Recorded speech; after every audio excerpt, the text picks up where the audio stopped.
The small town of Maplewood was always known for its quaint charm and friendly locals. However, there was a particular house on the outskirts of town that gave everyone an uneasy feeling. It was an old Victorian mansion that had been abandoned for years. Its once beautiful exterior was now weathered and decayed, the windows boarded up, and the once lush gardens were now overgrown with weeds. Rumors circulated about the family who had lived there, the Pembertons. They were said to be reclusive and strange, never leaving their home and rarely seen by anyone. Some even whispered that they were involved in dark magic and conducted strange rituals in the dead of night. Despite the eerie tales, a group of teenage friends, curious and eager for adventure, decided to explore the abandoned mansion one night. They parked their car down the road, trying to be as inconspicuous as possible, and then made their way through the overgrown garden and climbed through a window on the ground floor. The moment they stepped inside, they were hit with an overwhelming sense of dread.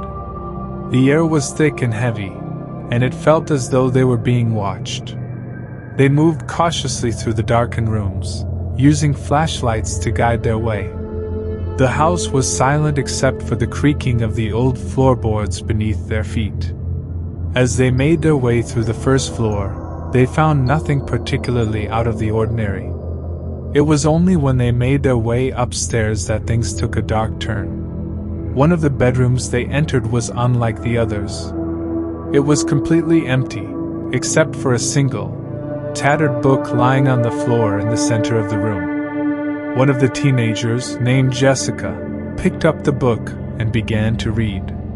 It was filled with pages and pages of strange symbols and diagrams. As she read, she began to feel a strange energy emanating from the book, and it made her feel lightheaded and dizzy. Suddenly, the air in the room shifted, and the temperature dropped dramatically. The group looked at each other in alarm, and that's when they heard it. A low, guttural growling sound that seemed to be coming from deep within the walls of the house. They quickly made their way out of the room, but as they descended the stairs, they realized they were no longer alone. There was something following them, something that was lurking in the shadows just out of sight. Panic set in as they made their way through the darkened corridors, frantically searching for a way out.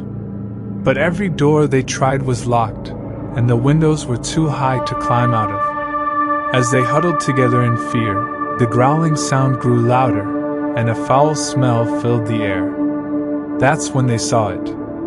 A dark figure, standing at the end of the hallway.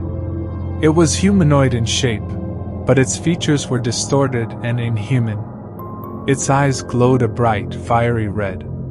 The group screamed and ran in the opposite direction, but the creature was faster. It pursued them relentlessly, its growling becoming more aggressive and menacing. Finally, they found a small room at the end of the hallway, and they barricaded themselves inside.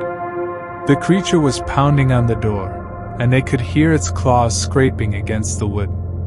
As they huddled together in fear, they realized that they were trapped.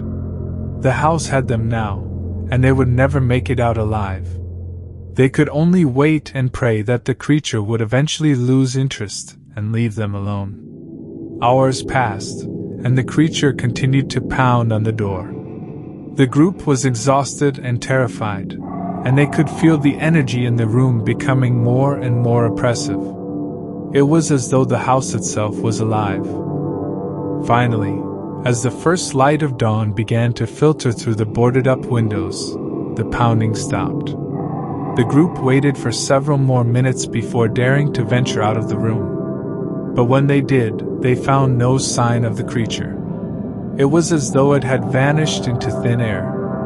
Shaken and traumatized by their experience, the group quickly left the mansion and never returned. They tried to put the experience behind them, but they could never forget the feeling of being trapped in that haunted house, pursued by a creature from the depths of hell.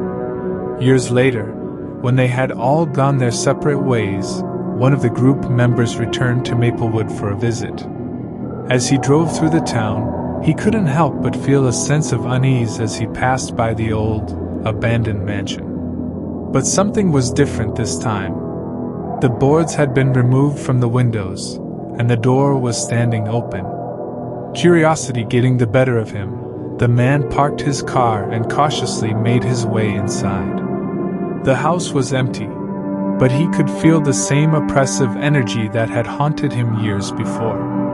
As he made his way upstairs, he found himself drawn to the same empty room where they had encountered the strange book. To his horror, he found the book lying in the exact same spot where Jessica had left it years before. As he picked it up and began to read, he felt a familiar lightheadedness and dizziness.